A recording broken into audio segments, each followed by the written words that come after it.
യേശു കർത്താവ് ഇയ്യോബിന്റെ പുസ്തകത്തിൽ നമ്മൾ വായിക്കുന്നുണ്ട്, ഞാനവൻ സൃഷ്ടിച്ച നാളിൽ മുഖ്യ ശില്പിയായി അവന്റെ സന്നിധിയിൽ പ്രമോദിച്ചുകൊണ്ടിരുന്നു. അപ്പോൾ സൃഷ്ടാവായിട്ടുള്ളവനാ. കൊലോസ്യ ലേഖനത്തിൽ പൗലോസ് അപ്പോസ്തലൻ പറയുന്നുണ്ട്, വാഴ്ചകളാകട്ടെ, അധികാരങ്ങളാകട്ടെ, കർത്തൃത്വങ്ങളാകട്ടെ, സകലതും അവന് വേണ്ടിയിട്ടും അവനായിട്ട് സൃഷ്ടിച്ചിരിക്കുക, സൃഷ്ടാവായിട്ടുള്ള ദൈവം. അപ്പോൾ ഈ സൃഷ്ടാവിനുള്ള ഒരു പ്രത്യേകത എന്താ? പ്രത്യേകത എന്ന് പറയുന്നത്, ആ ഉണ്ടാക്കുന്ന സാധനത്തെക്കുറിച്ച് നല്ല നിശ്ചയം ആ സൃഷ്ടാവിന് ഉണ്ടെന്നുള്ളതാണ്. അതായത് നമ്മൾ സാധാരണ രീതിയിൽ ഒരു ഇലക്ട്രോണിക് ഉപകരണങ്ങൾ വാങ്ങിച്ചു കഴിഞ്ഞാൽ അതിന്റെ ആ പുറകിലായിട്ട് എഴുതിയിട്ടുണ്ട്, ഇതിന്റെ അകത്ത് ഉടമസ്ഥൻ അല്ലെങ്കിൽ ആരാണോ നിർമ്മിച്ചത് ആ നിർമ്മിച്ചതായിട്ടുള്ള ആളിന്റെ ഇൻസ്ട്രക്ഷൻസ്, തീരുമാനങ്ങൾ, അല്ലെങ്കിൽ അവർ പറയുന്നതിൻ്റെതായിട്ടുള്ള മുന്നറിയിപ്പുകൾ പാലിക്കണം. ഇത് തന്നെ മനുഷ്യ സൃഷ്ടിയുടെ ജീവിതത്തിന്റെ അകത്തുമുണ്ട്. മനുഷ്യൻ ഒരു സൃഷ്ടിയാണ്, പിതാവായ അല്ലെങ്കിൽ പുത്രനായ പരിശുദ്ധാത്മാവായ ദൈവത്തിന്റെ സൃഷ്ടി. ആ സൃഷ്ടിച്ചതായിട്ടുള്ള ആ സൃഷ്ടിയെ സംബന്ധിച്ചിടത്തോളം സൃഷ്ടിച്ച ദൈവത്തിനറിയാം. അവൻ കർത്താവ് തന്നെ പറയുന്നുണ്ട്, മനുഷ്യനിലുള്ളത് ഇന്നതെന്ന് അവൻ മുൻകൂട്ടി അറിഞ്ഞിരിക്കുകയാണ്. അപ്പോൾ ഇന്ന് നമ്മൾ അവന്റെ സന്നിധിയിലേക്ക് നിൽക്കുമ്പോൾ നമ്മൾക്ക് മുൻകൂട്ടി അവൻ അറിയാം. അത് മാത്രമല്ല, അവന്റെ മുമ്പിൽ സകലവും നഗ്നവും മറന്നുമായിട്ട് കിടക്കും. ഒന്നും അവന് ഒളിച്ചു വെക്കുവാൻ തക്കവണ്ണം ഒരു മനുഷ്യന് സാധ്യമല്ല. കർത്താവിന്റെ സന്നിധിയിലേക്ക് കടന്നു ചെന്നിട്ട് ഞാൻ ഇന്നത് ഒളിച്ചു വെച്ചുവെന്ന് പറയുവാൻ ഒരു മനുഷ്യ സൃഷ്ടിക്കും ഇന്നുവരെ സാധിച്ചിട്ടില്ല. എല്ലാത്തിനെയും തിരിച്ചറിയുവാൻ കഴിവുള്ള ഒരു ദൈവത്തിന്റെ സന്നിധിയിലാണ് നമ്മൾ നിൽക്കുന്നത്. അതിന് രണ്ട് പക്ഷാന്തരമില്ല. അപ്പോൾ ഇവൻ അവിടെ സൃഷ്ടാവായിട്ടുള്ള ദൈവം. അപ്പോൾ ആ സൃഷ്ടാവായിട്ടുള്ള ദൈവത്തിന്റെ സന്നിധിയിലേക്ക് നമ്മളൊന്ന് നോക്കേണ്ടതായിട്ടുണ്ട്.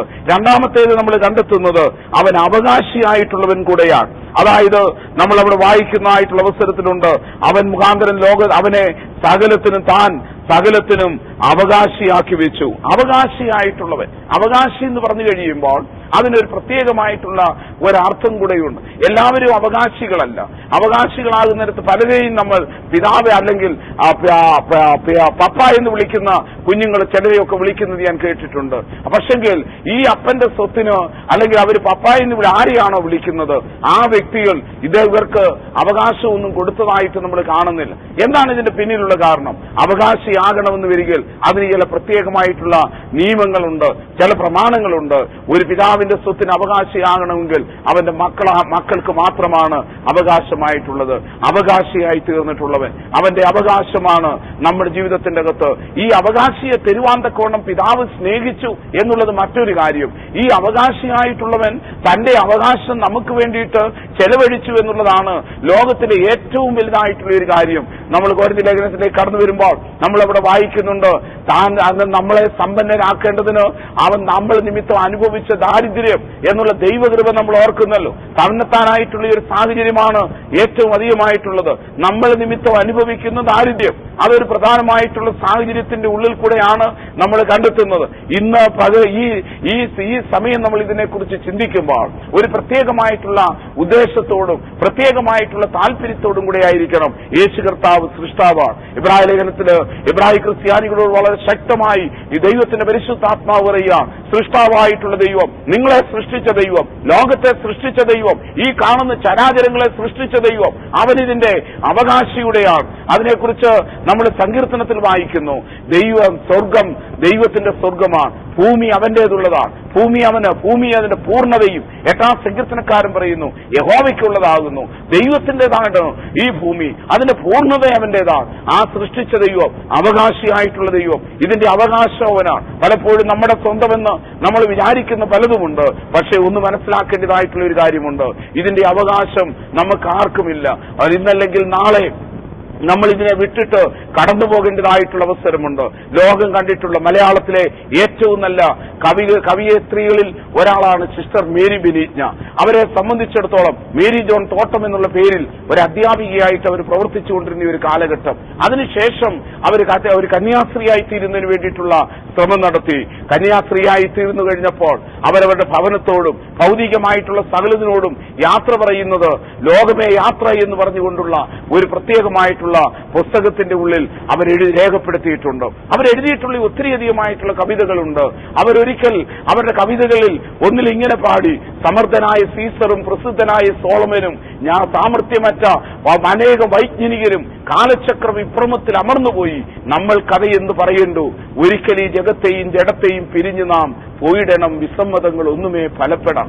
ഒരിക്കൽ ഈ ജഗത്തെയും ജഡത്തെയും, ഇന്ന് കാണുന്ന ഈ സകലത്തെയും, ഇന്ന് കാണുന്ന ശരീരത്തെയും സകലതിനെയും വിട്ടിട്ട് നമ്മൾ കടന്നു പോകണം. കാരണം നമ്മൾ ഇതിന്റെ ഒന്നും അവകാശികളായിട്ടുള്ളവരല്ല, നമ്മുടേതാണെന്ന് ചിന്തിക്കുന്നത്. എനിക്ക് തോന്നുന്നത് അതിനേക്കാളും കുറച്ചുകൂടെ പ്രസക്തമായ കാലികമായിട്ടുള്ള ഒരു കവിത ജി ശങ്കരക്കുറുപ്പിന്റേതാണെന്ന്. ജി ശങ്കരക്കുറുപ്പ് എന്ന് പറയുന്ന കേരളത്തിലെ ഏറ്റവും ഓടക്കുഴൽ സമ്മാനങ്ങളൊക്കെ നേടിയതായിട്ടുള്ള ഒരു അനുഗ്രഹീതനായിട്ടുള്ള ഒരു കവി, അദ്ദേഹം എഴുതിയതായിട്ടുള്ള ഒരു കവിത, അതായത് പ്രഭാതത്തിൽ കടന്നു ചെല്ലുന്ന ഒരു തോട്ടത്തിലേക്ക് കടന്നു ചെല്ലുന്ന തോട്ടത്തിന്റെ ഉടമസ്ഥൻ ഒരു പ്രത്യേകമായിട്ടുള്ള കാഴ്ച കാണുന്നു. ആ തോട്ടത്തിന്റെ ഉള്ളിൽ വല കെട്ടിയിരിക്കുന്ന ഒരു ചിലന്തി. ആ ചിലന്തിയുടെ ചിന്ത എന്തെന്നറിയാമോ? കാലുകൾക്കിടയിലാണ് എട്ടുദിക്കുകൾ, നാശം ഏലുകിൽ ഒരു നാളും എന്ന ഭാവനയോട്. അപ്പോൾ ഈ കാലിന്റെ ഇടയിലാണ് ഈ ലോകത്തിന്റെ എല്ലാ കാര്യങ്ങളും. അപ്പോൾ ഈ വലയുടെ സ്ഥിതിയോ, ആ വലയിൽ ആരെങ്കിലും ഒന്ന് തൊട്ടാലോ? അതിനെക്കുറിച്ച് കവി ഇങ്ങനെയാണ് പറയുന്നത്: ഒന്നനങ്ങിയാൽ അപ്പോൾ അറിയാം, അപ്പോൾ എവിടെയെങ്കിലും ഒന്ന് തൊട്ടിട്ടുണ്ടെന്ന് വരികിൽ അതറിയാം. അപ്പോൾ ഇങ്ങനെ ഗർവം സഹിച്ചുകൊണ്ട് നിൽക്കുന്ന ഈ വലയെയും ഈ ചിലന്തിയെയും ആ പ്രകൃതിക്ക് അതിനെ ഉൾക്കൊള്ളാൻ പറ്റാത്തതായിട്ടുള്ള ഒരു ചിന്തയുണ്ടായി. കേവലം ഒരു നെടുവീർപ്പിനാൽ നൂറായി ചിന്തി പാഴ്വല ചിലന്തി തന്നെ അഭിമാനത്തോടൊപ്പം. അപ്പോൾ ഈ അതിന്റെ അവകാശമെന്ന് പറഞ്ഞിരുന്ന ആ വല നൂറായിട്ടത് ചിന്തി, അതിൻ്റെതായിട്ടുള്ള കാര്യാദികളൊക്കെ തന്നെ മാറിപ്പോയി. ആ ചിന്തിപ്പോയി കഴിഞ്ഞപ്പോൾ അതിനപ്പോഴാണ് അദ്ദേഹം പറഞ്ഞു, കവി അതിന്റെ അവസാനത്തിൽ ഇങ്ങനെ ഒരു ക്യാപ്ഷൻ രേഖപ്പെടുത്തി: ഞാൻ അനുസ്മരിച്ചു പോയി കാലചക്ര വിഭ്രമത്തിൽ അമർന്നുപോയ സാമ്രാജ്യങ്ങൾ ഓരോന്നപ്പോൾ. അപ്പോൾ പല സാമ്രാജ്യങ്ങളും ഉണ്ടായി. നെബൂഖദ്നേസറിന്റെ ബാബിലോൺ സാമ്രാജ്യം മുതൽ റീമസും റോമുലസും ഉണ്ടാക്കിയ റോമ സാമ്രാജ്യം വരെയുള്ള സാമ്രാജ്യങ്ങൾ ഒക്കെ ഒത്തിരി അധികമായിട്ട് അകന്നുപോയി. പക്ഷെ വരികിൽ അവരുടെ ഒക്കെ മുമ്പിൽ ഇവിടെ ഇതാ അവകാശിയായിട്ട് നിലനിൽക്കുന്നവൻ. അവകാശം പറഞ്ഞിട്ടുള്ള പലരും ഈ ലോകത്തിൽ നിന്ന് മാറ്റപ്പെട്ടു, അവരുടെ അവകാശങ്ങൾ നഷ്ടപ്പെട്ടു. എന്നാൽ ഇന്ന് സൃഷ്ടിച്ചതായിട്ടുള്ള ദൈവം അവൻ അവകാശിയായിട്ടുള്ള അവന്റെ പുത്രനെ നമുക്ക് അവകാശിയായിട്ട് തന്നിട്ടുള്ള ഒരു പ്രത്യേകമായിട്ടുള്ള ഒരവസരം ഇവിടെ നമ്മൾ അടുത്തതായിട്ട് കാണുന്നുണ്ട്. അവൻ തേജസ്സിന്റെ പ്രഭയാണ്. എന്താണ് തേജസ്സിന്റെ പ്രഭ എന്ന് പറഞ്ഞു കഴിയുന്നു?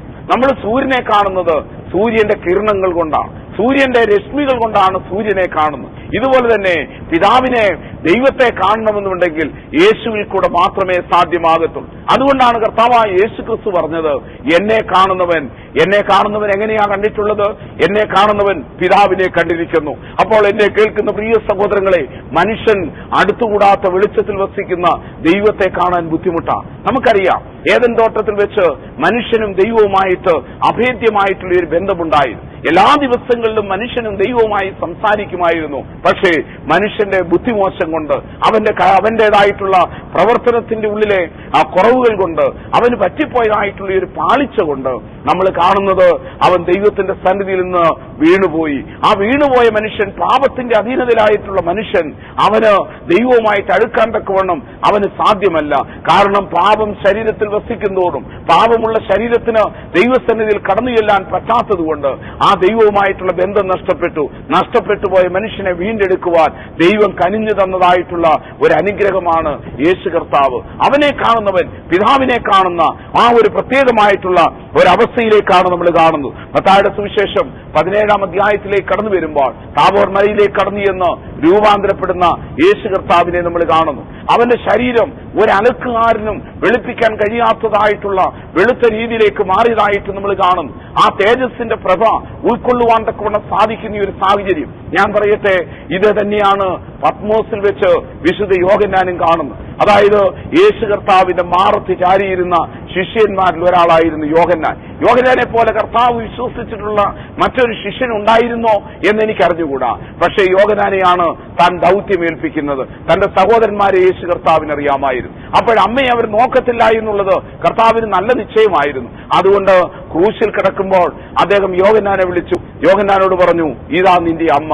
യേശുവിന്റെ അമ്മയോട് യേശു പറഞ്ഞു, സ്ത്രീയെ, ഇതാ നിന്റെ മകൻ. അത്രമാത്രം ദൗത്യം ഏൽപ്പിക്കുവാൻ ദൈവത്താൽ തെരഞ്ഞെടുക്കപ്പെട്ട വിശ്വസിച്ചിരുന്ന യോഹന്നാൻ എപ്പോഴൊക്കെ യേശു കർത്താവ് ഇരുന്നിട്ടുണ്ടോ ആ സന്ദർഭങ്ങളിലൊക്കെ ആ മാറിൽ ചാരിക്കൊണ്ടായിരുന്നു യേശു കർത്താവ് സ്നേഹിച്ച ശിഷ്യനെന്ന് തിരുവചനം പഠിപ്പിക്കുന്നവൻ. ഏത് സന്ദർഭങ്ങളുടെ ഉള്ളിലും എങ്ങനെ വിളിച്ചാലും യേശുവിന്റെ ശബ്ദം തിരിച്ചറിയുവാൻ കഴിവുള്ളവനായിരുന്നു യോഹന്നാൻ. ഗലീലാക്കടലിന്റെ കരയിൽ നിന്നുകൊണ്ട് കുഞ്ഞുങ്ങളെ കൂട്ടുവാൻ വല്ലതുമുണ്ടോ എന്ന് ചോദിക്കുമ്പോൾ അവിടെ നിന്നുകൊണ്ട് അത് നമ്മുടെ കർത്താവാകുന്നു എന്ന് പറയുവാൻ തക്കവണ്ണം അധികാരവും കർത്താവിന്റെ ശബ്ദത്തിന്റെ മാധുര്യമേയും രുചിച്ചറിഞ്ഞിരുന്ന വ്യക്തിത്വമായിരുന്നു അദ്ദേഹം എന്നുള്ളതിന് യാതൊരു സംശയവുമില്ല. അങ്ങനെ യോഹന്നാൻ യേശുവിന്റെ മാറത്തെ ഹൃദയം എത്ര പ്രാവശ്യം സ്പന്ദിക്കുന്നു എന്ന് യോഹന്നാന് നല്ല നിശ്ചയമാണ്. നല്ലതുവണ്ണം യോഹന്നാൻ മനസ്സിലാക്കിയിരുന്നു. എന്നാൽ നമ്മൾ വായിക്കുന്നുണ്ട് 86 വയസ്സ് പ്രായമുള്ള യോഹന്നാൻ പത്മോസിലേക്ക് നാടുകടത്തപ്പെട്ടു. പനകളുടെ ദ്വീപായിട്ടുള്ള പത്മോസിലേക്ക് നാടുകടത്തപ്പെട്ട് അവിടെയുള്ള പ്രത്യേകമായിട്ടുള്ള ഒരു ഗുഹയിൽ ഇരിക്കുമ്പോൾ അദ്ദേഹം ഒരു പ്രത്യേക ദർശനം കണ്ടു. ആ ദർശനം മാറത്ത് പൻകച്ച കിട്ടിയ യേശു കർത്താവിനെയാണ്. വെള്ളോടിന് സദൃശ്യമായ പാദത്തോടുകൂടിയ കർത്താവിനെയാണ്. അവന്റെ കണ്ണുകൾ കണ്ട് തീജാല പോലുള്ള കണ്ണുകളോടുകൂടിയാണ്. കാരണം എന്താണെന്ന് ചോദിച്ചു കഴിഞ്ഞാൽ ഇതാണ് അവന്റെ തേജസ്സിന്റെ പ്രഭ. അത് കണ്ടിട്ടുള്ളവരൊക്കെയും അവന്റെ സന്നിധിയിൽ കവണു വീണിട്ടുണ്ട്. അത് ദാനിയേൽ പ്രവാചകൻ കണ്ടു. അതുപോലെ